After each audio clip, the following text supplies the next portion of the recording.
Olá pessoal, aqui é o professor Bruno e nesse vídeo eu vou comentar a prova de segunda fase do vestibular Unicamp 2021. Bom, a prova acabou de ser liberada e, primeira coisa, uma análise geral da prova, né? Uma prova que trouxe questões bastante atuais, né? Destaque para uma menção aí ao Chile, né? A situação atual do Chile, os protestos, a questão da nova constituinte chilena e como isso impacta na percepção chilena sobre a ditadura. Questões também que abordam percepção indígena, temos um texto, né? O Krenak, quer dizer, um autor que está bem em evidência, e questões interdisciplinares que também tinham ali a questão dos povos africanos e sua relação com a América portuguesa, ou seja, também aquela questão da cultura afro-brasileira que eu já tinha mencionado que o vestibular Unicamp adora abordar essa temática, né?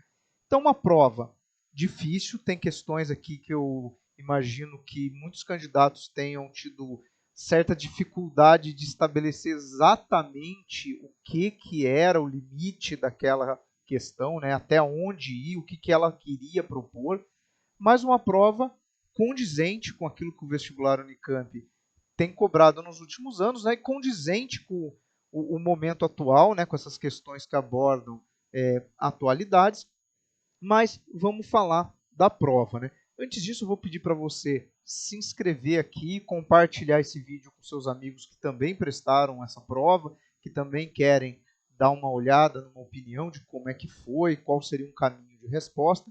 Mas vamos à prova propriamente dita. Bom, a prova de ciências humanas, ciências da natureza, né? Para a parte de cursos de humanidades e artes, né? Tinha a parte de matemática, história e geografia.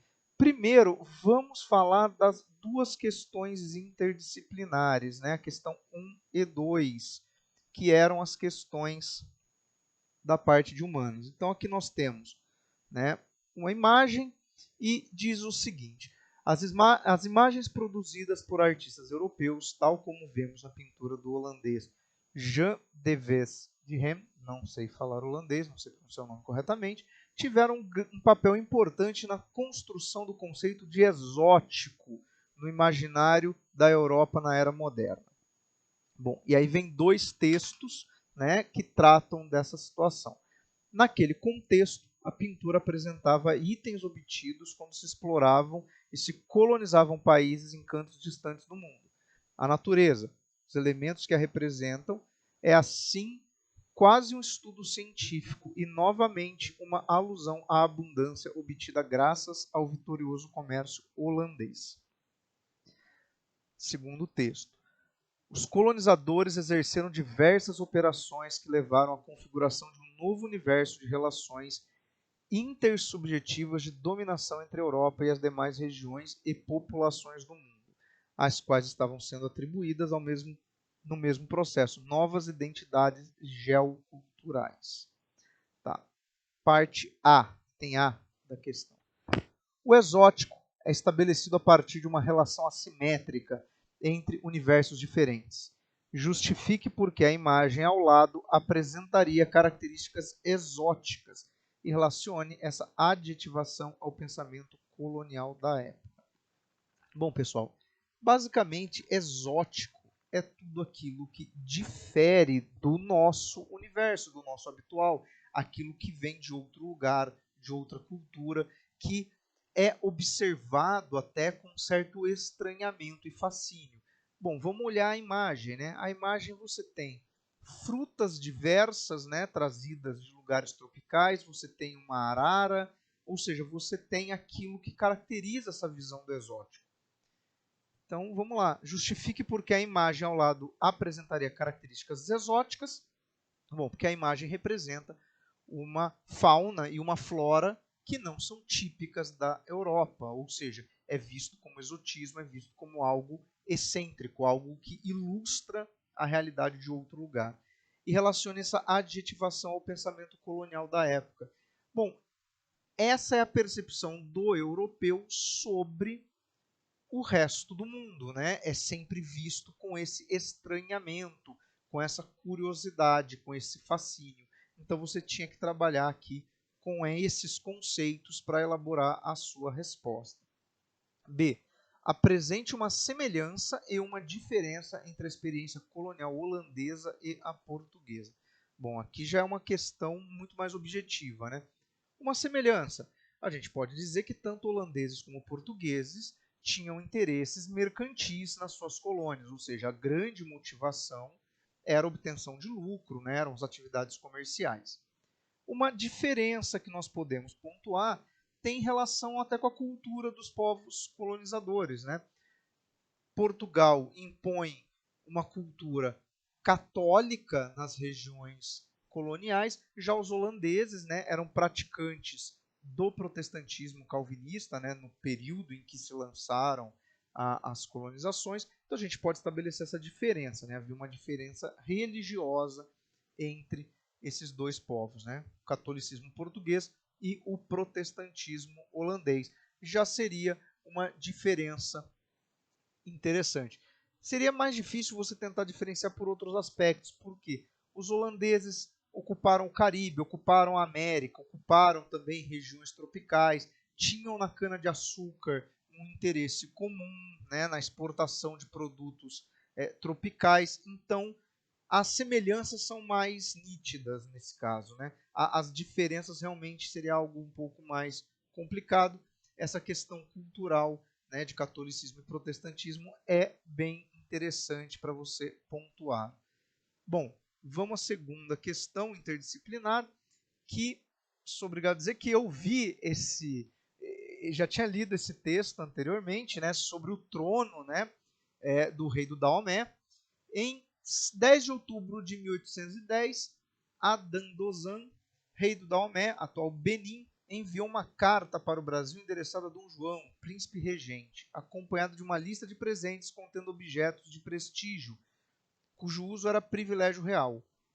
Uma parte dos artefatos descritos na carta integrava o acervo do Museu Nacional, que foi destruído em um grande incêndio no ano 2018.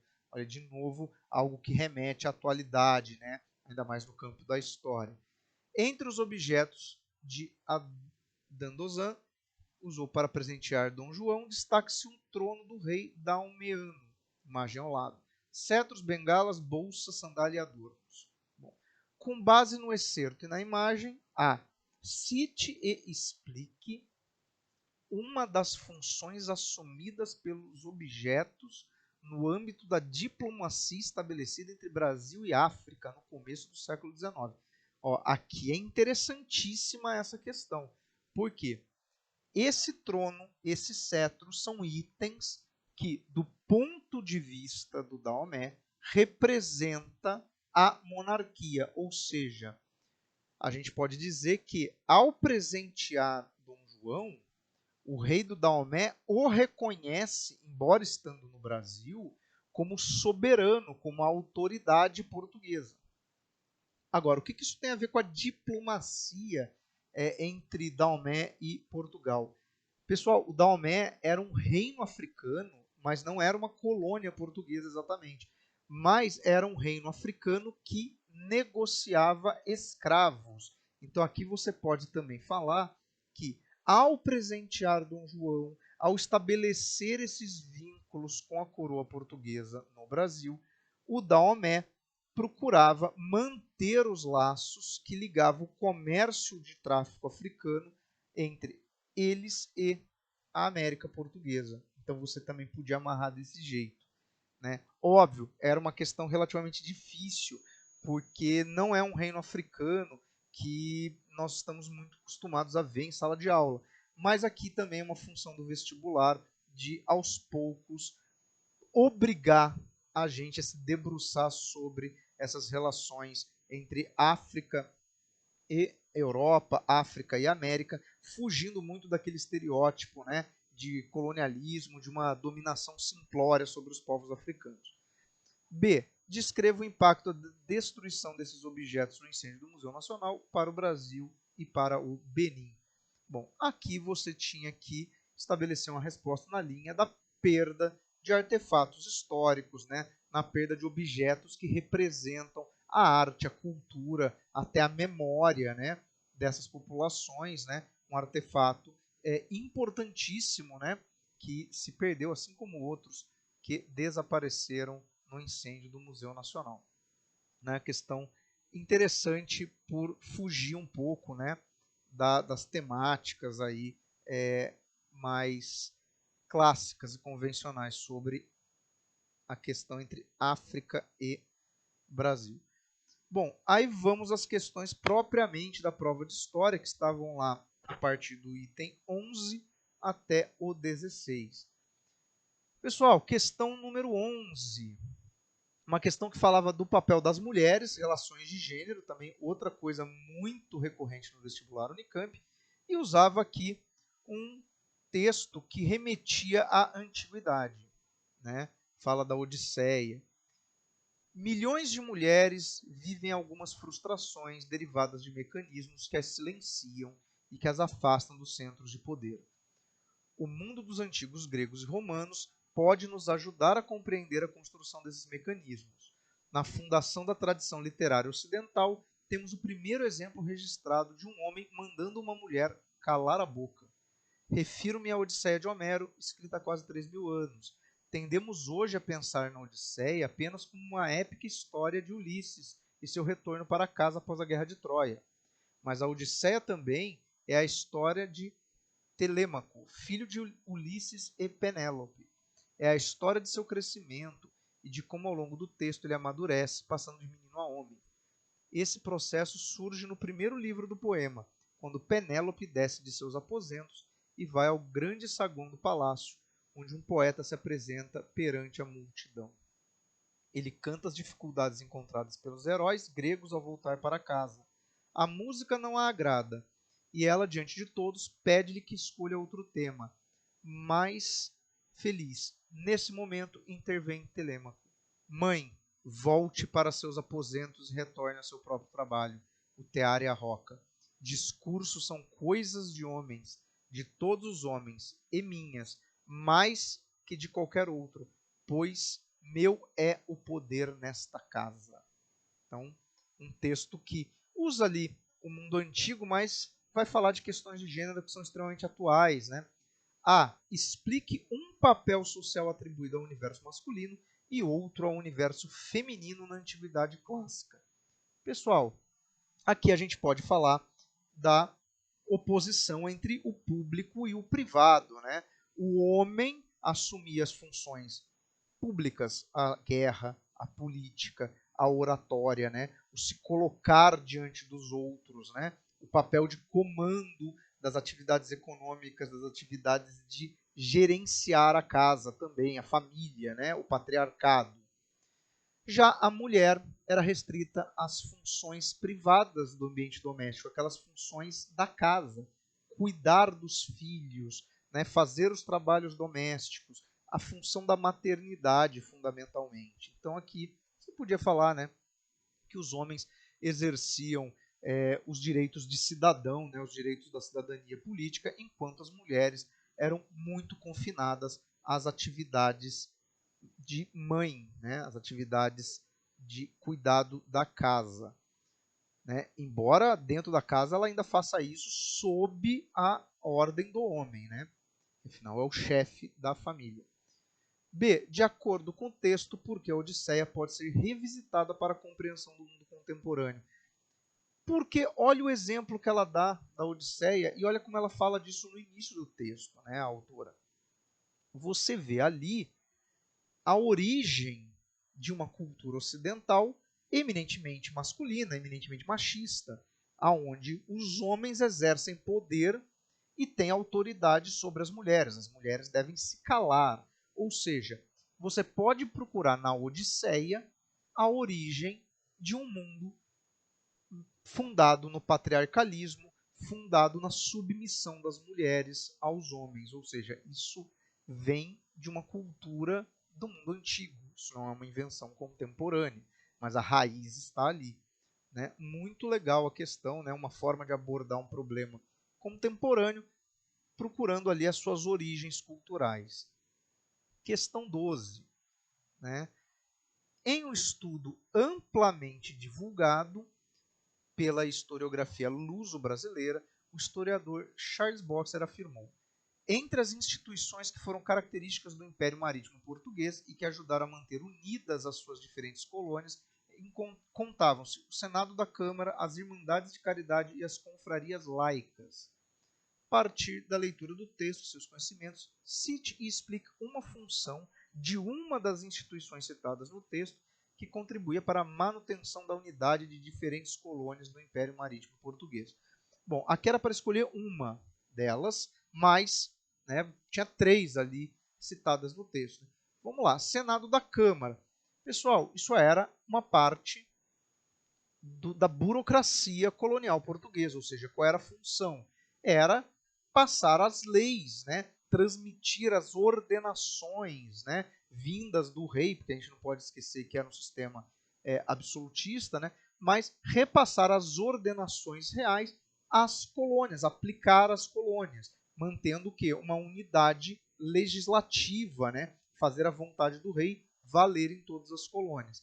As irmandades de caridade, isso aqui tem relação com a igreja, Então, as irmandades de caridade tinham muito a ver com a presença do clero em várias colônias, Isso usava-se a estrutura do clero não só para garantir uma unidade cultural através da catequese, através da Igreja Católica, mas também para você ter um meio de diplomacia, A gente não pode esquecer que o clero cumpria muito bem essa função de fazer a comunicação entre as diferentes colônias. E as confrarias laicas, são associações laicas, ou seja, de pessoas que não eram ligadas ao clero, mas que muitas vezes essas confrarias laicas tinham relações com a igreja, tipo irmandades religiosas, coisas do gênero. Então acabava sendo um papel um pouco parecido, nessa questão do fluxo de ideias comuns às várias regiões. Bom, pessoal, e o item B da questão 12 diz o seguinte: explique 2 razões pelas quais a existência de quilombos no período colonial problematiza a noção de integridade do Império Português. Bom, a gente pode considerar primeiro que a existência de quilombos ameaçava a manutenção da ordem social fundamentada no trabalho escravo e que também a existência de quilombos ameaçava a manutenção do território, porque o quilombo a gente pode entender ele também na sua dimensão geográfica e que as áreas ocupadas pelos quilombos deixavam de ser áreas que estavam sujeitas à administração, à legislação, ao controle das autoridades coloniais portuguesas. Então, aqui a gente podia abordar esses 2 elementos. Bom, a questão número 13 tratava do Código Civil e da Constituição da Proclamação da República. Até 1891, ano da promulgação da primeira Constituição Republicana, todo o controle sobre a vida civil estava na prática a cargo da Igreja Católica. Essa instituição produzia e controlava os registros de nascimento, casamento e morte. No caso dos casamentos, por exemplo, embora houvessem 2 legislações em vigor sobre o assunto, uma civil e outra eclesiástica, apenas essa última era considerada legítima. Tanto para protestantes quanto para judeus, não havia durante a vigência do Império qualquer tipo de registro civil de nascimento ou casamento, dificultando a legislação sobre bens e heranças. Além disso, as uniões entre 2 cônjuges não católicos simplesmente não tinham qualquer valor legal, nem para a Igreja, nem perante a legislação civil. Bom, item A. Qual a definição histórica de Código Civil e qual sua função nas relações entre Igreja e Estado no Brasil Império? Pessoal, o texto já dá uma indicação do que é o Código Civil, porque o texto ele fala de registro de nascimento, de casamento, de morte, ou seja, a documentação civil. E ele fala sobre casamentos puxando já para bens e heranças, ou seja, propriedade, o patrimônio dos indivíduos. Então, Código Civil são as leis que regem os acordos, contratos, pactos firmados entre indivíduos, aí no caso entra não só sociedades, mas o casamento, toda a questão de registro dos indivíduos, nascimento e morte, e a questão dos bens da propriedade. Isso é alvo do Código Civil. Então, tinha que falar isso, né, que é o conjunto de leis que rege, né, os registros dos indivíduos, os registros de qualquer tipo de contrato, né, e as questões relacionadas ao patrimônio desses indivíduos. Agora, qual a função dele nas relações entre Igreja e Estado no Brasil Império? Aqui você pode olhar no texto que ele diz que existia uma legislação civil, mas existia uma legislação eclesiástica. E aí você tinha que dizer o quê? Que durante o Império Brasileiro havia uma imposição da religião sobre a legislação civil, ou seja, a legislação ela dependia das questões religiosas. Você tinha a religião, a igreja, como o filtro para o registro civil. Logo, só se aplicava as leis sobre propriedade àqueles que tinham registro na igreja, ou seja, quem não era católico não tinha direito a essa legislação. E aí a B, explique dois aspectos da noção de cidadania apresentada no Código Civil de 1891. Bom, a gente pode dizer aqui que o Estado se torna laico, porque ele deixa de ter essa demanda de você ser católico para obter o registro civil, e também a gente pode dizer que o registro civil passou a ser realizado por instituições ligadas ao Estado. Tirou-se da igreja a função de oficialmente fazer registros. A igreja agora passa a fazer registro de casamento do ponto de vista do casamento religioso, mas legalmente aquele que é válido para efeito de heranças, de partilha de bens, passa a ser o casamento civil, que não pressupõe uma ou outra religião para ser realizado. Né? Ele é um casamento realizado pelo Estado dentro de uma concepção laica de sociedade. Então, fica aí uma orientação de resposta para a questão 13. Bom, questão 14, que trata da cidade de São Paulo entre os anos 30 e 60. Né? Entre os anos 30 e 60, a prática social do baile se impôs como um dos entretenimentos mais cultuados pelos paulistanos, juntamente com o cinema. No momento em que São Paulo assume as feições de uma grande metrópole, os bailes passaram a demarcar o calendário das festas da cidade. Aniversário dos clubes, coroamento de concursos de Miss, baile de debutante, réveillon, etc. Quanto ao ritmo, a presença marcante do jazz se fazia notar nesse clima de alvorecer do cosmopolitismo paulista. Ao ser conquistada pela moda da dança, São Paulo foi engolfada por uma onda que se acentuou no pós-guerra, nas grandes cidades dos Estados Unidos e da Europa. Parte do enunciado e seus conhecimentos, responda às questões abaixo. A. Explique as funções dos bailes entre os anos de 1930 e 60 na formação de um ideário de São Paulo como uma cidade cosmopolita. Então vamos lá. O que os bailes em São Paulo tornam a cidade cosmopolita? Pessoal, cosmopolitismo vem dessa ideia, né? Das influências, de você estar por dentro daquilo que há de mais moderno, né? Aquela integração, aquele fluxo grande, né, de culturas.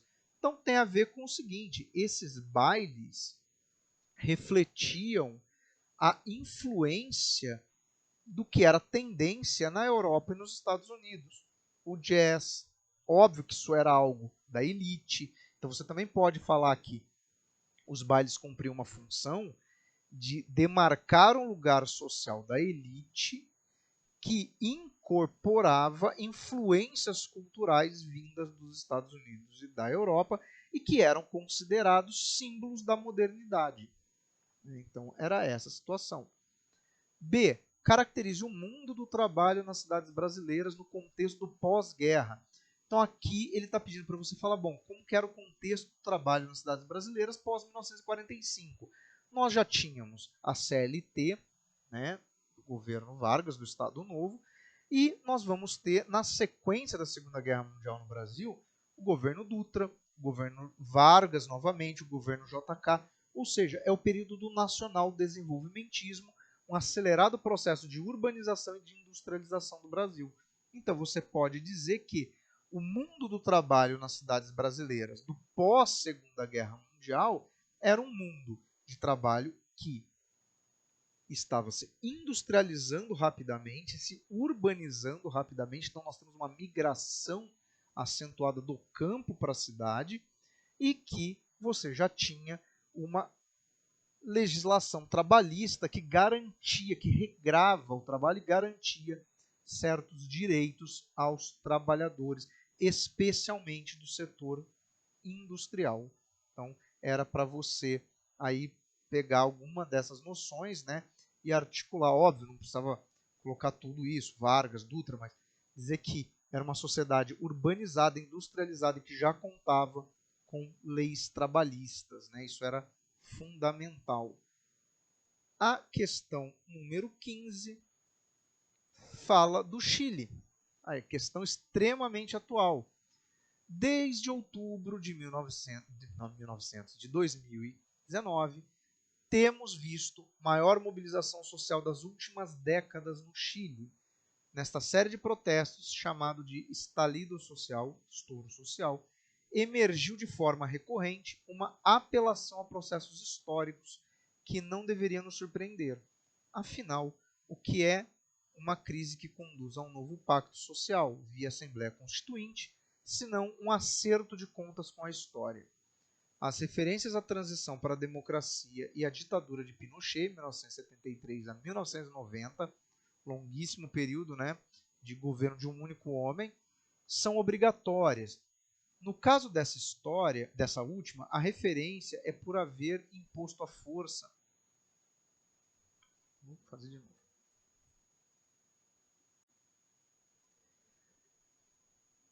A questão 15 aborda justamente os protestos no Chile, né, e a questão atual do processo de uma nova constituição no país.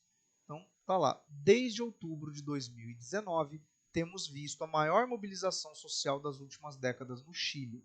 Essa série de protestos, chamados de estalido social, estouro social, emergiu de forma recorrente, uma apelação a processos históricos que não deveriam nos surpreender.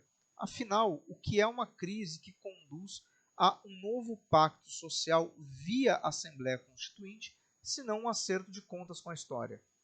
As referências à transição para a democracia e à ditadura de Pinochet, 1973 a 1990, são obrigatórias. No caso dessa última, a referência é por haver imposto à força um modelo do qual a maioria dos chilenos quer se livrar.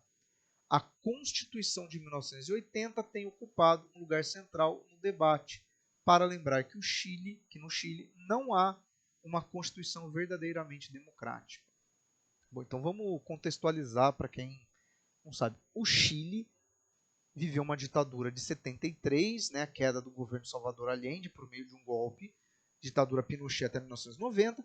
Porém, a Constituição que vale ainda no Chile é uma Constituição elaborada durante o período ditatorial, o que é incoerente se a gente pensar em um processo de redemocratização do país. Inclusive, isso é um dos temas aqui da questão. Explique por que os protestos são acerto de contas com a história recente e por que a manutenção de uma Constituição herdada da ditadura pinochetista impede que exista um Estado verdadeiramente democrático no Chile. Bom, os protestos são acerto de contas, por quê? Porque eles pressupõem a superação desses últimos resquícios da ditadura chilena. A manutenção de uma Constituição elaborada durante um período ditatorial é incompatível com a ideia de um Estado democrático. Por quê? Por mais que você reforme, modifique alguns elementos daquela Constituição, você tem uma estrutura legal ali que foi pensada para um regime ditatorial e não para um regime democrático. Então é óbvio que mudar essa Constituição é uma forma de definitivamente superar as heranças da ditadura chilena. Foi uma ditadura violentíssima, uma ditadura cheia de problemas, porque ela tem essas heranças legais que se mantêm ainda hoje.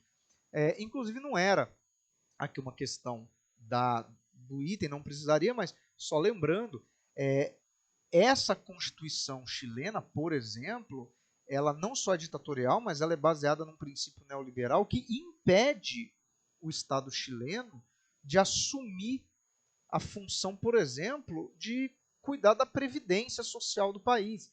Né? O Chile é um país que tem uma crise gravíssima. Se a gente for pensar nas pessoas que estão na terceira idade, nos idosos, porque as pessoas chegam em idades avançadíssimas, basicamente sem ter recursos, né? Porque a aposentadoria deles foi prevista para ser paga durante um tempo. E aí esse recurso vai se tornando insuficiente, né, à medida que a expectativa de vida aumentou. Então tem uma série de problemas. Por isso precisa refazer a Constituição também. B. Indique uma prática usual de repressão da ditadura militar chilena e comente por que essa prática viola os direitos humanos. Bom, aqui a gente pode falar qualquer uma. Sequestro, prisões arbitrárias, tortura, morte, desaparecimento de opositores. Né? E por que elas violam direitos humanos? Porque elas violam princípios básicos, fundamentais, que é, por exemplo, o direito à vida, né? O direito de você ter uma existência sem ser oprimido. Então, que é uma coisa até genérica de qualquer regime ditatorial. Vale para a ditadura chilena, para a Argentina, brasileira, uruguaia, qualquer regime ditatorial que você queira. Né? E a última questão, a 16, né, falava o seguinte: a humanidade vai sendo descolada desse organismo que é a Terra. Os únicos núcleos que ainda consideram que precisam ficar agregados nesta Terra são aqueles que ficam meio esquecidos pelas bordas do planeta, nas margens dos rios, nas beiras dos oceanos, na África, na Ásia e na América Latina. São caiçárias, índios, quilombolas, aborígenes. Formam uma camada de gente que fica agarrada na Terra. A ideia de nós, os humanos, nos descolarmos da Terra vivendo uma abstração civilizatória é absurda. Ela suprime a diversidade, nega a pluralidade das formas de vida, de existência e de hábitos. Né? Um texto aí do Ailton Krenak, né? Ideias para Adiar o Fim do Mundo, né? Um autor que está muito em evidência. Pode procurar por ele aqui no YouTube, por exemplo, você vai ver várias entrevistas sensacionais dele. O texto acima, escrito pelo intelectual indígena Ailton Krenak, a partir da leitura do excerto de seus conhecimentos, responda às questões A. Identifique uma condição econômica e outra sociocultural do tempo presente no Brasil que causaram impacto no pensamento de Krenak. Bom, pessoal, ele está questionando aqui, por exemplo, a ideia de urbanização, né, a ideia de mecanização do campo. Né? Basicamente, o que ele está fazendo aqui é uma crítica ao modo contemporâneo de vida que se entende por civilizado. Né? Quer dizer, você vive na cidade, todo mundo vivendo na cidade, e a ideia de que viver no campo é algo primitivo, é algo que não é o ideal. Ou seja, isso leva a um pensamento de que, bom, todo mundo vive na cidade, você mecaniza o campo, ou seja, você impõe ao campo parâmetros da civilização. Então, você tinha que mencionar essa questão, né? Econômico seria não só a urbanização, a industrialização, mas a mecanização do campo, e sociocultural, essa ideia, né, de que o civilizado, o ideal, é o modelo capitalista de vida urbanizada. Né? B. De acordo com o autor, de que modo a pluralidade das formas de vida é importante para a proposição de um novo paradigma para a humanidade. Aqui é a questão da sustentabilidade. Porque ele fala que é uma abstração absurda. É impossível a vida se sustentar nesse modelo urbanizado, industrial, onde não há uma relação direta do homem com o campo. Nós dependemos dessas relações com o meio ambiente, com a natureza, com a produção de alimentos. Então aqui, no item B, né, essa pluralidade seria importante porque ela levaria a um modo de vida mais sustentável, a um modo de vida menos desigual, porque você ia ter, né, também a integração das pessoas na produção de alimentos. Né? É óbvio que ele questiona a questão da grande propriedade nesse bojo todo que ele coloca. Então aqui você tinha que falar da sustentabilidade, né, da existência de formas mais naturais de produção, né, e que isso seria positivo também, porque evitaria, né, olha o título do livro dele, né? Evitaria o fim do mundo, quer dizer, evitaria o colapso dos recursos. Então, é esse o tema, né, do livro dele, inclusive. Então, a questão 16 é que talvez alguns vão falar, bom, mas isso é uma questão talvez de sociologia, né?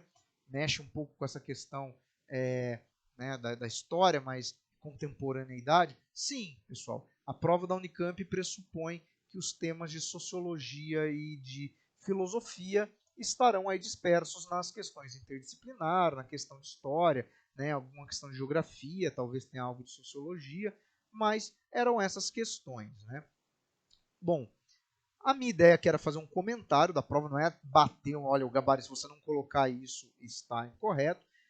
Espero que tenha dado aí uma clareza para vocês, espero que vocês tenham ido bem na prova.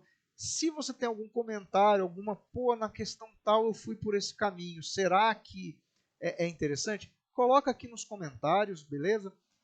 Não esquece de se inscrever, de ativar as notificações e no próximo vídeo a gente se encontra, né? Próximos comentários, próximas resoluções. Fora isso, pessoal, um abraço, descansem depois de ter feito a prova e se preparem depois que ainda temos o Nesp e FUVEST esse ano. Tá? Um abraço para todo mundo.